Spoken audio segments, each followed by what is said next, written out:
What is good, you guys? It's your girl Kayla, and I am back with yet another video.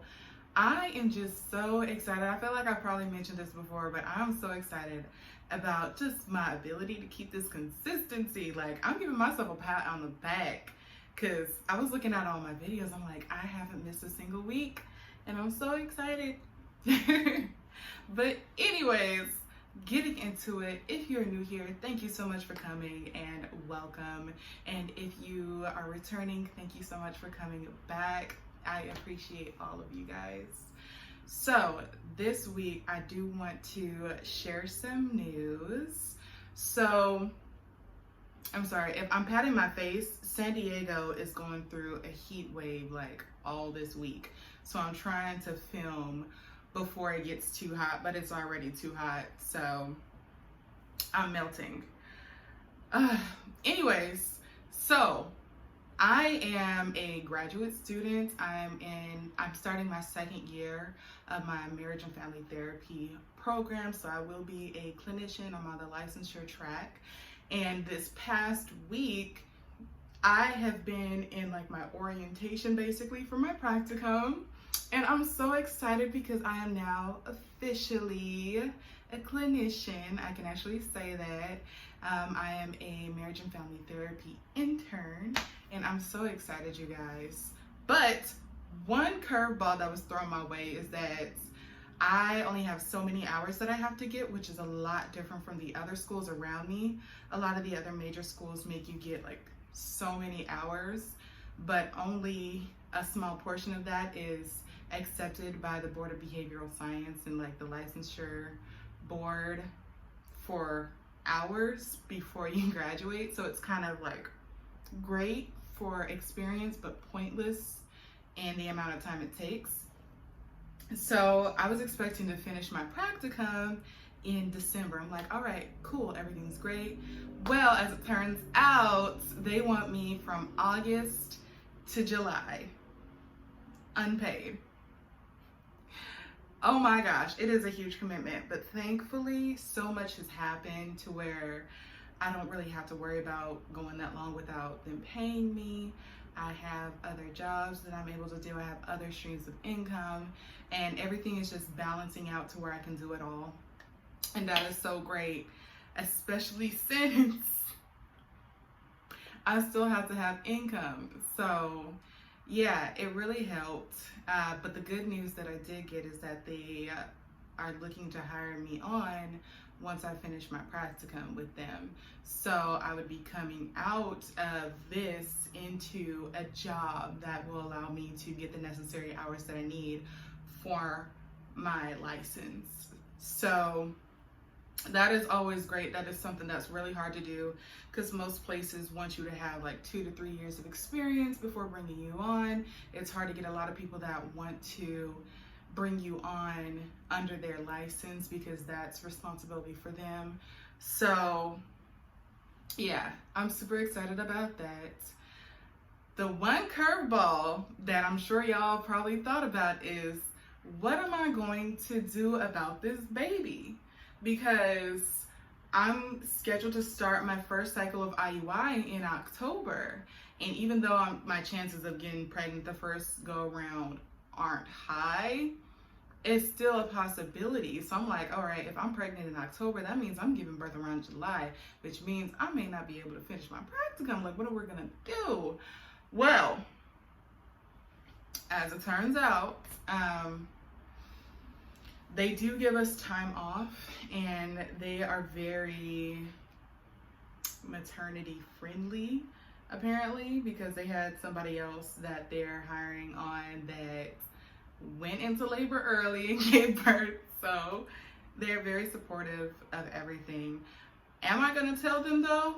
No, I am not. I'm not going to tell them until after my first trimester, whenever that takes place, because look, I am a Black gay woman in America. I have too many strikes against me. I can't afford to be cut out of the running just because of this, you know, like I gotta be able to provide for my being one way or another. So I'm not gonna tell them right away. Hopefully By the time I do have to tell them, they'll have seen enough of my work to where they know that I'm giving good quality and I'm worth it. And if it doesn't work out, then hey, it doesn't work out. I have at least 4 other job opportunities waiting for me. So I'm not tripping, I'm not freaking out. Another good thing that I did get was that my primary job that furloughed me when COVID hit called me, and they extended my furlough through the end of September. So, and they're just going to continue to extend it depending on how things go. They've lost a lot of money. So there's always that. Thankfully, I don't have to quit that job. So if something does open back up and they're able to bring me back on, you know, there is that job there option. So yeah, I know a lot of people are wondering, and I'm wondering myself, what is it like to go through graduate school while trying to conceive as a single mom by choice? I can tell you this much. So far, when it's just me, I'm balancing it quite well.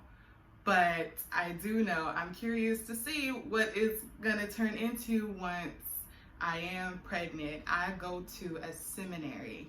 So unwed mothers aren't the biggest thing, you know, it's not the best thing in the world. But thankfully my advisors are very worldly aware, like they're very accepting and understanding. And so I know that when the time comes and I do need to let them know what's going on, I know that they will understand my circumstance, and there's not going to be an issue with the biblical portion of it though.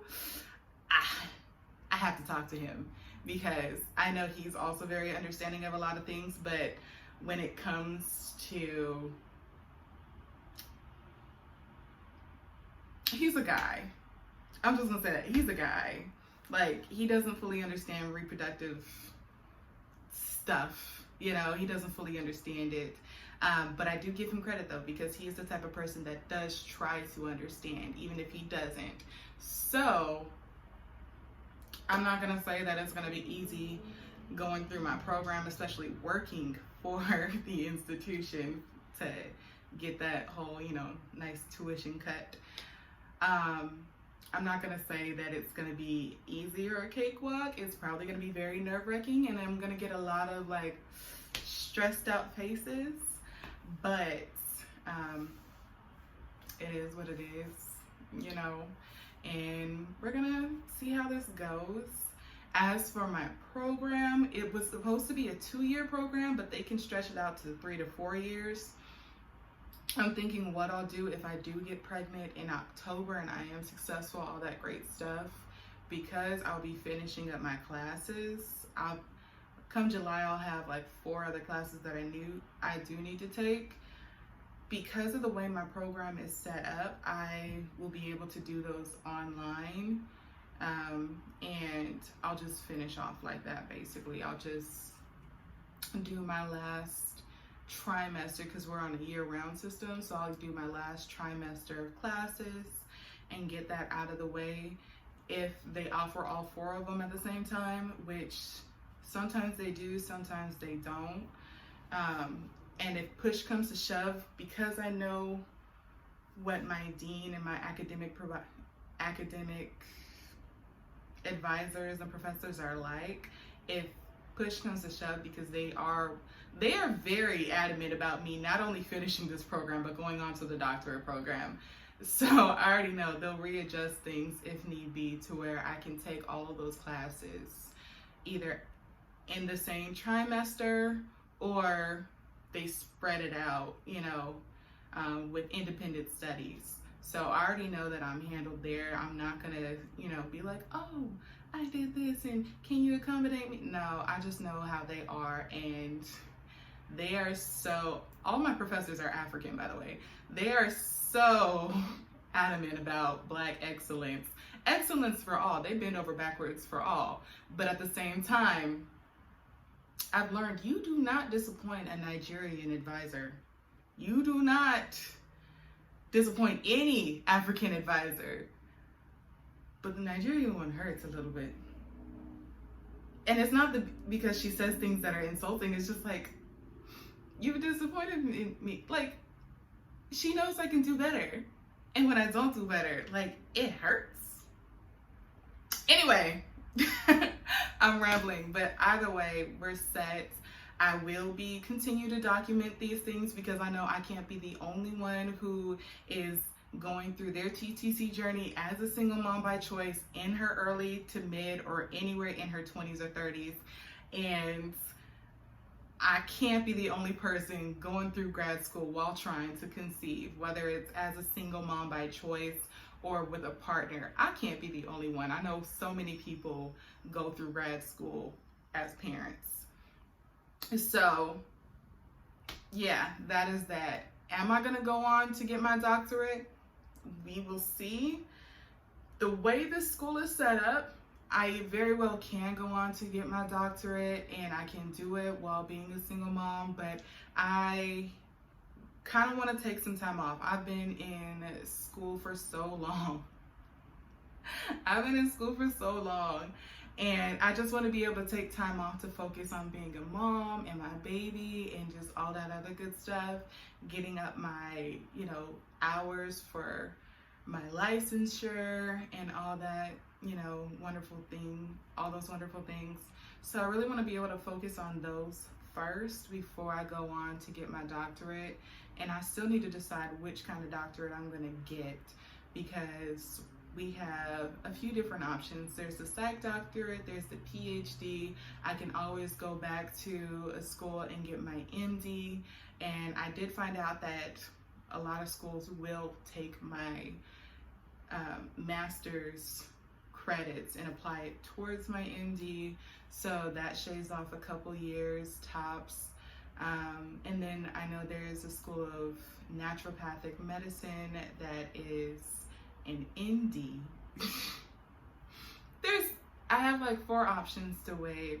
Really, I love the idea of the research aspect that comes with one doctorate. I can't remember right now if it's the psych doctorate or the PhD. I love the research aspect, but I also love naturopathic, homeopathic, natural medicines and remedies and things. So you study medications and what the herbal version of it is, and I love it. I love it all. So I still have time to figure out what kind of degree I want to go into.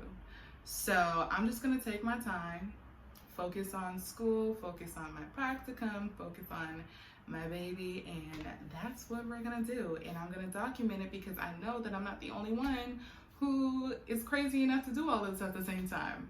I know it. So yeah, that's where we at. If you think I'm crazy, go ahead and comment it down below. What kind of crazy things are you taking on right now while you are trying to conceive? What type of crazy things did you try to do while you were trying to conceive? We're women, we are human, we are able to accomplish anything that we want to at the end of the day.